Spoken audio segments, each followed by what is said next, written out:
혹시 여러분의 혈당을 조금씩 높여 합병증이라는 깊은 수렁으로 이끄는 진짜 범인이 매일 건강을 위해 챙겨 먹는 웰빙 식품 속에 숨어 있을 수 있다는 생각 해보셨습니까?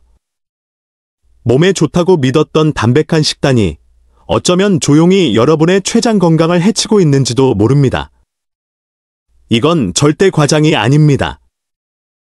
일본의 저명한 당뇨병 전문가인 야마모토 마사오 교수는 40년에 달하는 임상 경험을 통해 충격적인 사실을 발견했습니다. 80%가 넘는 당뇨병 환자분들과 혈당 수치가 높은 많은 분들이 의지가 부족해서가 아니라 엉뚱한 곳에 노력을 쏟고 있다는 것입니다. 매일 칼로리를 꼼꼼히 계산하고 기름진 음식을 멀리하는데도 여러분도 혹시 비슷한 경험을 하고 계시지 않습니까? 분명 식단에 신경을 많이 썼는데 왜 혈당은 제멋대로 춤을 추는 걸까요? 이 모든 문제의 근원은 우리가 철석같이 믿었던 건강이라는 가면을 쓴 혈당 자객들 때문입니다. 잠시만 주목해 주십시오. 본론으로 들어가기 전에 여러분과 가족의 건강에 관심이 있으시다면 먼저 아래 구독 버튼을 눌러주시고 옆에 있는 알림벨도 켜주시기 바랍니다. 저희 채널은 잘 알려지지 않은 건강의 진실을 파헤치는 데 전념하고 있습니다. 저는 여러분께서 저와 함께 진정한 건강으로 가는 길에 동참해 주실 의향이 있는지 궁금합니다. 오늘 영상에 깊이 공감하신다면 아래 댓글창에 숫자 1분을, 그렇지 않다면 0분을 남겨주세요.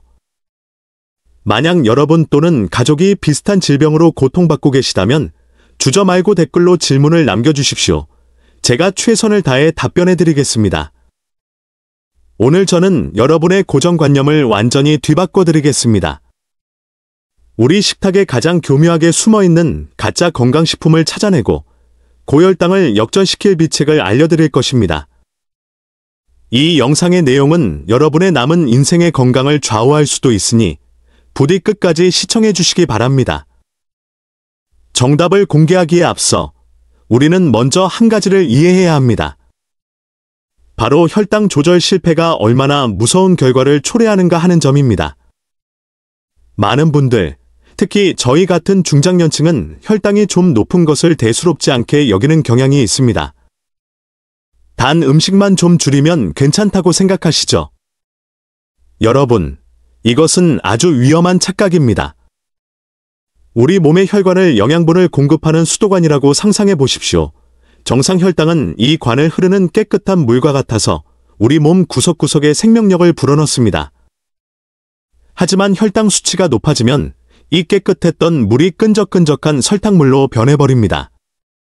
이 설탕물이 매일같이 혈관을 타고 온몸을 순환하면 어떤 일이 벌어질까요?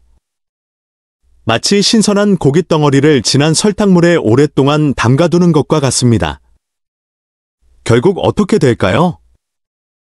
고기는 서서히 썩고 변질되어 생명력을 잃게 됩니다. 우리 몸의 장기도 마찬가지입니다. 눈의 미세혈관이 설탕물에 막히면 시력이 떨어지고 심하면 실명에 이릅니다.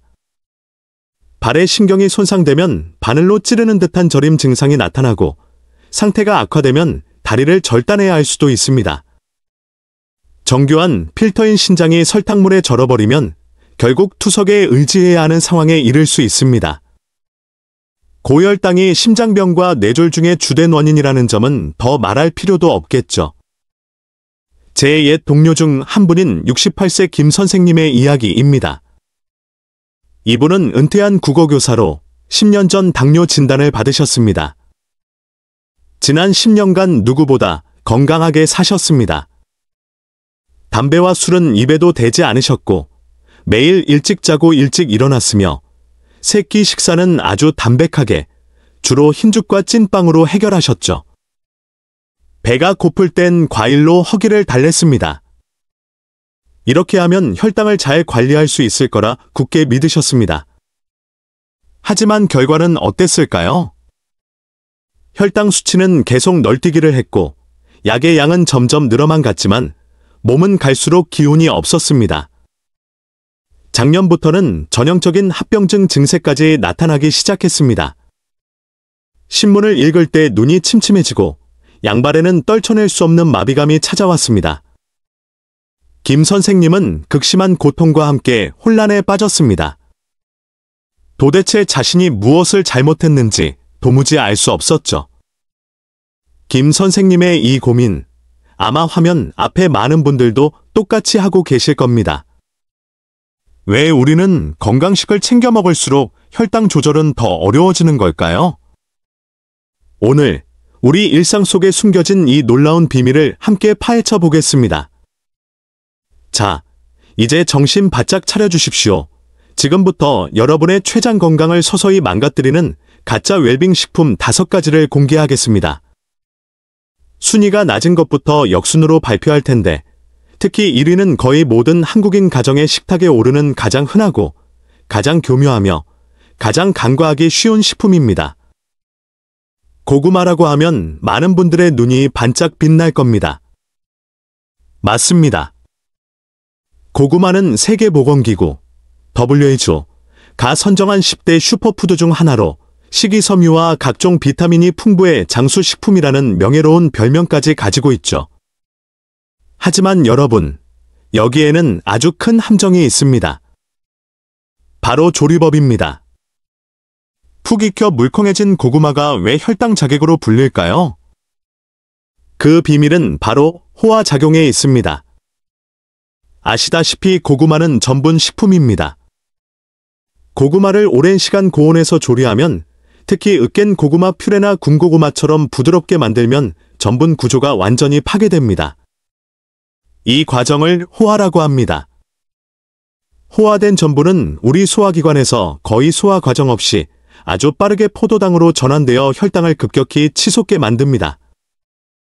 이때의 혈당 지수, GI 지수는 심지어 설탕보다도 높습니다. 저희 아랫집에 사시는 박 아주머니가 바로 전형적인 예입니다. 혈당이 조금 높다는 의사의 말에 식단에 신경 쓰기 시작하셨죠. 몸에 좋다는 고구마를 매일 아침 푹 쪄서 으깨 아침 식사로 드셨습니다. 밥보다야 훨씬 건강할 거라 생각하셨죠. 하지만 한 달 후 병원을 다시 찾았을 때 혈당은 오히려 더 올라 있었습니다. 의사와 한참을 상담한 끝에야 원인을 찾을 수 있었습니다. 박 아주머니는 너무 억울해하셨습니다. 건강식인 줄만 알았던 음식이 자신을 해치는 달콤한 독이었다니 상상도 못하셨던 거죠. 그렇습니다. 고구마는 약이 될 수도, 독이 될 수도 있습니다. 그 차이는 여러분이 어떻게 다루느냐에 달려 있습니다. 고구마를 드시고 싶다면 한 가지 원칙을 꼭 기억하십시오. 무른 것 대신 단단한 것을, 으깬 것 대신 통째로 드십시오. 찌는 방식을 택하되 살짝 덜 익혀 식감이 살아있는 상태로 껍질째 드시는 것이 가장 좋습니다.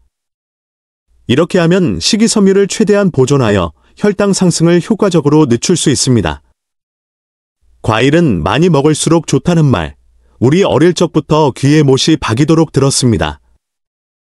과일이 비타민과 섬유질이 풍부한 좋은 식품인 것은 사실입니다. 하지만 혈당 조절이 필요한 분들에게는 어떤 과일을 어떤 형태로 먹느냐가 매우 중요합니다. 여기서 우리가 빠지기 쉬운 함정은 바로 완전히 익어 당도가 극에 달한 과일, 그리고 보관을 용이하게 만든 말린 과일입니다. 예를 들어 푹 익은 바나나, 당도가 매우 높은 망고, 제철 끝 무렵의 포도 등은 그 자체로 당 함량이 매우 높습니다. 특히 포도, 건포도, 용안, 대추, 망고 등을 말린 과일은 혈당 폭탄 중에서도 으뜸입니다. 왜일까요? 과일을 말리는 과정을 생각해 보십시오. 신선한 과일의 수분을 완전히 증발시키는 것입니다. 남는 것은 당연히 고농축된 당분뿐입니다. 농축된 것이 진국이라는 말은 이 경우에 전혀 해당하지 않습니다. 예를 들어보겠습니다. 여러분은 신선한 포도 10알만 먹어도 배가 부르지만 건포도라면 한 줌에 20에서 30알, 혹은 그 이상을 쉽게 먹을 수 있습니다. 신선한 과일보다 몇 배나 많은 당분을 섭취하면서도 포만감은 훨씬 덜한 것이죠. 더 심각한 문제는 탈수 과정에서 과일 속 소중한 비타민C와 일부 식이섬유까지 파괴된다는 점입니다. 영양을 보충한다고 생각했지만 실제로는 그저 천연 각설탕을 한 움큼씩 집어먹는 것과 다를 바 없습니다. 이는 설탕을 직접 먹는 것과 거의 차이가 없습니다. 그러니 여러분, 과일을 드시려거든 반드시 덜 익고 당도가 낮은 품종, 예를 들어 구아바, 사과, 방울토마토, 블루베리 등을 선택하시고 양 조절도 잊지 마십시오. 하루에 주먹 하나 크기 정도가 적당합니다. 말린 과일이나 꿀에 절인 과일은 가급적 피하는 것이 상책입니다. 많은 분들이 흰설탕은 공장에서 만든 것이라 건강에 해롭고 꿀은 천연의 정수이므로 몸에 좋을 것이라고 생각합니다. 그래서 아침에 마시는 물에 꿀 한 스푼을 타거나 빵에 잼을 발라 먹고 심지어 건강을 위해 직접 만드는 디저트에도 흰설탕 대신 흑설탕이나 황설탕을 사용합니다. 여러분, 제가 단호하게 말씀드리지만 이것은 자기 위안에 불과합니다. 천연이라고 해서 무해한 것이 아니며 무설탕을 의미하는 것은 더더욱 아닙니다. 꿀의 성분을 살펴보겠습니다. 꿀의 80% 이상은 당분이며 주성분은 과당과 포도당입니다. 이 두 가지 단당류는 체내에 들어가자마자 매우 빠른 속도로 흡수되어 혈당에 미치는 충격이 흰설탕에 비해 결코 덜하지 않습니다. 일본의 의사들은 당뇨 환자에게 꿀 한 스푼이 주는 부담은 흰설탕 한 스푼과 본질적으로 다르지 않다고 경고한 바 있습니다. 시중에서 파는 잼류는 또 어떻습니까? 맛과 식감, 유통기한을 위해 엄청난 양의 설탕, 펙틴, 그리고 각종 첨가물이 들어갑니다. 과일의 풍미를 즐긴다고 생각하지만 실상은 과일 맛이 나는 설탕 덩어리를 먹는 것입니다. 흑설탕과 황설탕 역시 정제되지 않은 사탕수수당일 뿐 미네랄이 소량 남아있긴 하지만 본질은 여전히 당입니다. 혈당을 올리는 속도는 흰설탕과 비교해 50~100보입니다. 단맛을 정말 포기하기 어렵지만 혈당이 걱정된다면 어떻게 해야 할까요? 최근 시중에는 스테비아 잎에서 추출한 스테비아나 에리트리톨 같은 천연 대체 감미료가 있습니다. 이들은 단맛은 내지만 칼로리는 거의 없고 체내 혈당 대사에 관여하지 않아 비교적 안전한 선택지가 될 수 있습니다. 하지만 대체 감미료를 사용하더라도 그 목적은 단맛에 대한 의존을 끊기 위한 것이지 마음껏 단 것을 먹기 위한 핑계가 되어서는 안 된다는 점을 명심해야 합니다. 이것은 중산층과 건강 애호가들이 가장 쉽게 빠지는 함정이라고 할 수 있습니다. 많은 분들이 큰돈을 들여 원액기나 믹서기를 구입합니다. 그리고 매일 아침 자신과 가족을 위해 에너지 넘치는 신선한 과일 주스를 만들며 이것이 가장 순수하고 고급스러운 영양 섭취 방식이라고 믿습니다. 하지만 진실은 이렇습니다. 여러분이 그 주스 한 잔을 마실 때 과일의 가장 소중한 성분인 식이섬유는 전혀 섭취하지 못한다는 것입니다. 식이섬유는 과일 속 당분을 감싸는 성벽과도 같습니다. 이 성벽 덕분에 당분은 우리 소화기관에서 천천히 질서 있게 방출될 수 있습니다. 그 결과 혈당이 급격하게 오르는 것을 막아주죠. 하지만 고속으로 회전하는 칼날로 과일을 갈아버리는 순간 성벽은 무참히 파괴됩니다. 과일의 세포벽이 부서지면서 모든 당분이 순식간에 방출되어 유리당으로 전환됩니다. 이 주스를 마시면 아무런 방해 없이 풀려난 유리당이 마치 댐이 터진 홍수처럼 혈액으로 쏟아져 들어와 췌장 시스템에 전례 없는 큰 충격을 줍니다. 우리 몸은 이 갑작스러운 당분 쓰나미에 맞서기 위해 필사적으로 인슐린을 분비해야 합니다. 이런 상황이 장기간 반복되면 췌장세포는 지쳐 쓰러지고 결국 인슐린 저항성, 나아가 당뇨병으로 이어질 수 있습니다. 이는 근거 없는 추측이 아닙니다. 세계보건기구, WHO 역시 유리당이 현대인의 건강을 위협하는 주범이며 신선한 과일 주스는 유리당의 온상이라고 명확히 지적했습니다. 실제 사례를 하나 들어보겠습니다. 30세의 한 직장인 여성은 해독과 피부 미용을 위해 매일 2잔의 신선한 과일 주스를 마셨습니다. 그 결과 2년도 채 되지 않아 중증 지방간과 당뇨병 전 단계 진단을 받았습니다. 그녀 자신도 이렇게 건강하게 먹었는데 왜 몸에 문제가 생겼는지 이해할 수 없었습니다. 여러분, 이 한마디를 꼭 기억하십시오. 주스가 아닌 온전한 형태의 과일을 드십시오. 치아가 좋지 않으시다면 과일을 작게 잘라 천천히 드시면 됩니다. 집에 있는 믹서기는 이제 그만 넣어두십시오. 그것이 주는 이로움보다 해로움이 훨씬 큽니다. 자, 1위를 발표하기 전에 댓글로 이 가장 흔한 혈당 자객이 무엇일지 한번 맞춰보시죠. 과연 여러분의 예상이 맞을지 궁금하네요. 자, 이제 더는 궁금하게 해드리지 않겠습니다. 1위. 혈당에 가장 치명적인 가짜 웰빙 식품은 바로 우리 한국인이 수천 년간 먹어온 주식, 즉 흰쌀밥, 흰죽, 흰빵, 그리고 흰찐빵입니다. 충격적이신가요? 믿기 어려우신가요? 많은 분들이 난 설탕은 안 먹는데? 그냥 평범하게 밥 먹었을 뿐인데 그게 왜 혈당 자객이야? 라고 반문하실 겁니다. 그 이유를 설명해 드리겠습니다. 우리가 주식이라고 부르는 이 음식들에는 공통된 이름이 있습니다. 바로 정제 탄수화물입니다. 무엇이 정제되었다는 뜻일까요? 현미나 통밀 같은 원래의 온전한 곡물을 겹겹이 깎고 빻는 과정을 거쳐 가장 영양가 높은 껍질, 과 신운을 모두 제거하고 가장 핵심적인 배접 부분, 즉 순수한 전분만 남긴 것을 의미합니다. 이 순수한 전분 덩어리는 우리 몸에 들어오면 소화시키기가 매우 쉽습니다. 그래서 아주 빠른 속도로 100% 포도당으로 전환됩니다. 특히 한국인이 사랑하는 흰죽은 오랜 시간 끓이는 과정에서 전분이 이미 고도로 호화되어 있어 그냥 흰쌀밥을 먹는 것보다 훨씬 빠르고 맹렬하게 혈당을 올립니다. 의학계에는 이런 말이 있습니다. 당뇨 환자에게 흰죽 한 그릇은 설탕물 한 그릇과 같다. 앞에서 말씀드렸던 김 선생님을 기억하시나요? 그분이 바로 전형적인 피해자입니다. 아프면 을에 담백하고 소화 잘 되는 음식을 먹어야 한다고 생각해서 매일 아침 변함없이 흰죽에 장아찌를 드셨던 겁니다. 그 순해 보이는 흰죽 한 그릇이 자신의 혈당을 고공행진시키는 주범일 줄은 꿈에도 모르셨던 거죠. 여기까지 들으시고 절망감을 느끼실 수도 있겠습니다.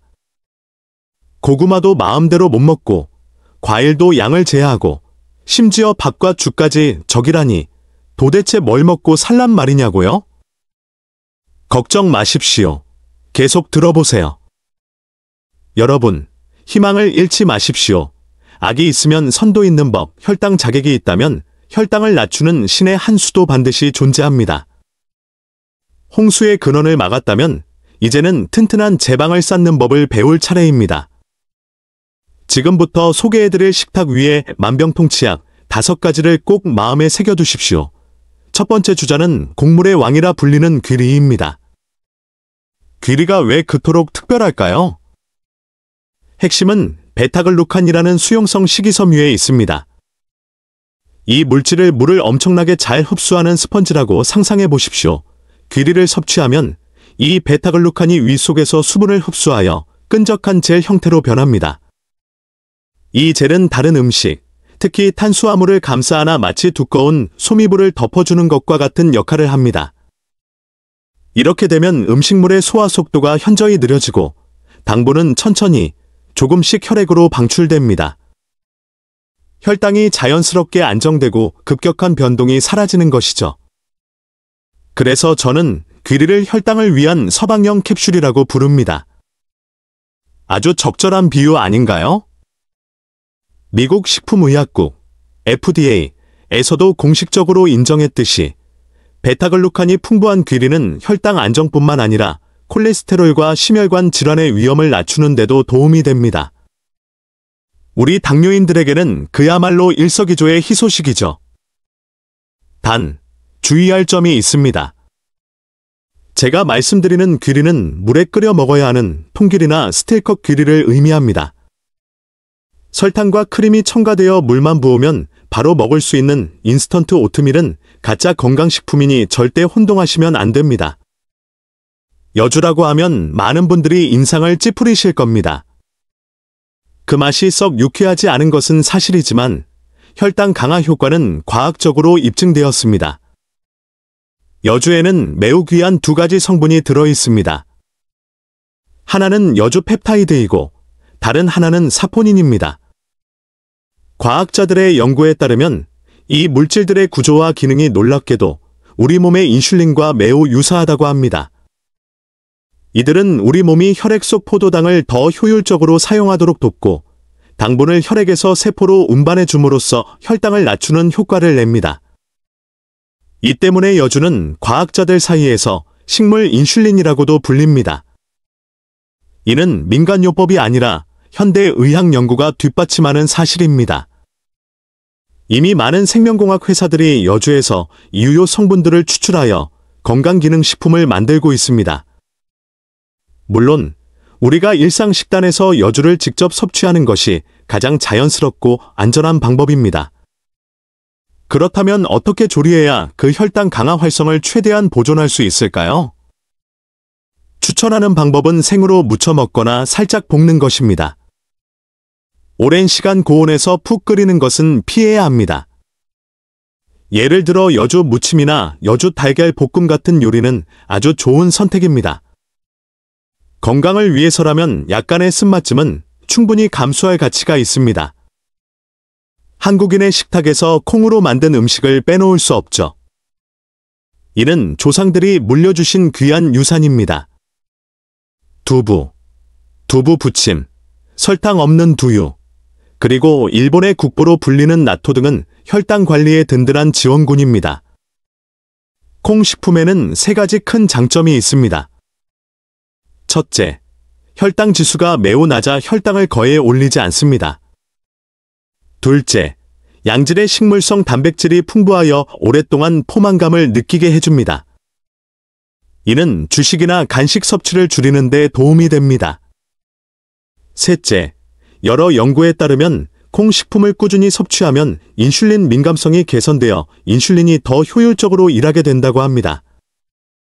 특히 나토는 발효 과정을 거치면서 콩의 모든 영양을 보존할 뿐만 아니라 나토키나제라는 활성 물질을 추가로 생성합니다. 이 물질은 혈전을 용이하고 심혈관을 보호하는 데 탁월한 효과가 있습니다. 그러니 여러분, 오늘부터 식단에 콩 식품을 꼭 추가하십시오. 아침에는 설탕 없는 현미 두유 한 잔, 점심이나 저녁에는 두부 요리나 두부 무침을 곁들이면 맛과 건강을 동시에 잡을 수 있습니다. 모든 의사와 영양 전문가들이 이구동성으로 하는 말이 있습니다. 바로 채소, 특히 시금치, 샐러리, 미나리, 브로콜리 같은 짙은 녹색 잎채소를 많이 먹으라는 것입니다. 이들이 혈당 안정에 미치는 긍정적인 효과는 크게 두 가지 측면에서 나타납니다. 첫째, 식이섬유는 풍부한 반면 칼로리는 매우 낮습니다. 식사 시 녹색 잎채소를 한 접시 먼저 먹으면 금방 포만감을 느껴 자연스럽게 밥의 양을 줄이게 됩니다. 이 섬유질은 마치 청소부처럼 작용하여 당분 흡수 속도를 늦춰줍니다.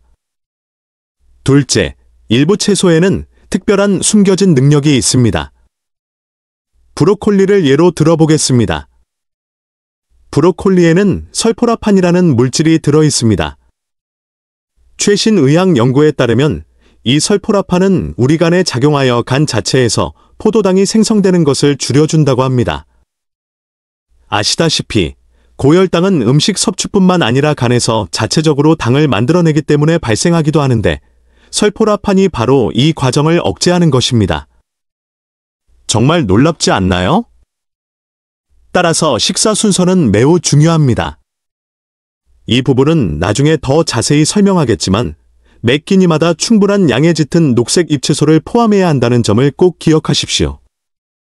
많은 당뇨 환자들이 기름이라는 말만 들어도 기겁을 하며 견과류는 지방 덩어리이니 절대 먹으면 안 된다고 생각합니다. 이건 역시 흔한 오해 중 하나입니다. 여러분, 우리는 나쁜 지방과 좋은 지방을 구분해야 합니다. 튀김 음식에 들어있는 트랜스 지방 같은 나쁜 지방은 당연히 피해야 합니다. 하지만 견과류에 함유된 것은 단일 불포화지방산과 다중 불포화지방산으로 우리 몸에 꼭 필요한 좋은 지방입니다. 적당량의 좋은 지방은 혈당을 높이기는커녕 오히려 혈당 안정에 도움을 줍니다. 왜냐하면 좋은 지방은 위가 비워지는 속도를 늦춰 포만감을 오래 유지시키고 인슐린 민감성을 눈에 띄게 향상시키기 때문입니다. 게다가 견과류에는 마그네슘도 풍부한데 여러 연구에서 마그네슘 결핍이 인슐린 저항성과 밀접한 관련이 있음이 밝혀졌습니다. 추천하는 견과류로는 아몬드, 호두, 마카다미아가 있습니다. 단, 3가지 전제 조건이 있습니다. 첫째, 반드시 소금이나 꿀, 설탕 등으로 가공하지 않은 생견과류를 선택해야 합니다. 둘째, 양을 조절해야 합니다. 하루에 손으로 한 줌, 약 10알 정도가 적당하며 그 이상은 좋지 않습니다. 셋째, 식사와 함께 먹기보다는 식간에 간식으로 섭취하는 것이 가장 좋습니다. 이 5가지 보물, 귀리, 여주, 콩 식품, 짙은 녹색 잎채소, 그리고 생견과류 여러분은 평소에 어떤 것을 가장 즐겨 드시나요? 혹은 여러분만의 특별한 혈당관리 비법 식재료가 있다면 댓글로 공유해 주셔서 다 함께 배우고 발전해 나갔으면 좋겠습니다. 자, 여러분.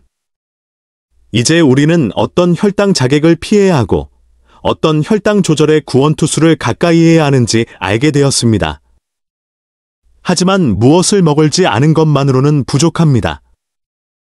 올바른 식사법을 익혀야만 혈당 관리 효과를 극대화할 수 있습니다. 마치 전쟁과 같아서 좋은 무기가 있어도 뛰어난 전술이 뒷받침되어야 승리할 수 있는 법이죠. 이제부터 수많은 사람들을 통해 효과가 입증된 약보다 더 효과적인 4가지 과학적 혈당 관리 황금 비법을 아낌없이 공유해드리겠습니다. 꼭 필기해 두시기 바랍니다. 가장 간단하면서도 가장 효과적인 방법입니다. 오늘부터 식사 순서를 바꿔보십시오. 식탁에 앉자마자 밥부터 2숟갈 크게 뜨는 습관은 버리십시오. 올바른 순서는 이렇습니다. 먼저 맑은 국물 한 그릇을 마시고 그 다음 채소를 듬뿍 먹습니다. 이어서 생선, 고기, 달걀, 두부 같은 단백질을 섭취하고 맨 마지막에 주식을 드십시오. 왜 이렇게 해야 할까요? 원리는 간단합니다. 국물과 채소로 위에 어느 정도 포만감을 주면 채소 속 섬유질이 장 속에 미리 보호망을 쳐놓는 셈입니다. 그 후에 단백질과 주식을 먹으면 소화 흡수 속도가 현저히 느려져 혈당 상승 곡선이 자연스럽게 완만해집니다. 이 작은 변화의 효과는 즉각적이니 바로 다음 식사부터 시도해 보십시오. 우리 뇌가 배부르다는 신호를 인지하는 데는 약 20분의 시간이 걸립니다. 만약 음식을 허겁지겁 먹는다면 뇌가 반응하기도 전에 이미 과식하게 될 수 있습니다. 그러니 식사 속도를 늦추고 천천히 꼭꼭 씹어먹는 습관을 들이십시오. 음식 한 입 한 입의 맛을 음미하려고 노력해보세요. 스스로에게 작은 목표를 설정하는 것도 좋습니다. 밥 한 숟갈을 30번 씹고 삼키기 같은 것이죠. 이는 총 섭취량을 조절하는 데 도움이 될 뿐만 아니라 충분한 저작 활동은 소화기관의 부담을 덜어주고 음식물이 더 완벽하게 소화되도록 돕습니다. 많은 분들이 야식을 먹는 습관을 가지고 있는데 이는 건강에 매우 해롭습니다. 밤이 되면 우리 몸의 장기들도 휴식을 취해야 하므로 신진대사 속도가 느려집니다. 이때 음식을 섭취하면 특히 탄수화물과 지방 함량이 높은 음식을 먹으면 소화 및 대사가 원활하게 이루어지지 않아 지방으로 축적되기 쉽습니다. 동시에 밤새도록 혈당을 높은 수준으로 유지시켜 수면의 질을 심각하게 방해하고 췌장이 쉬지 못하고 야근하도록 강요하는 셈입니다. 이런 생활이 반복되면 췌장의 기능은 점점 더 나빠질 수밖에 없습니다. 그러니 스스로에게 규칙을 정하십시오. 잠들기 3시간 전에는 물 외에는 아무것도 먹지 않는 것입니다.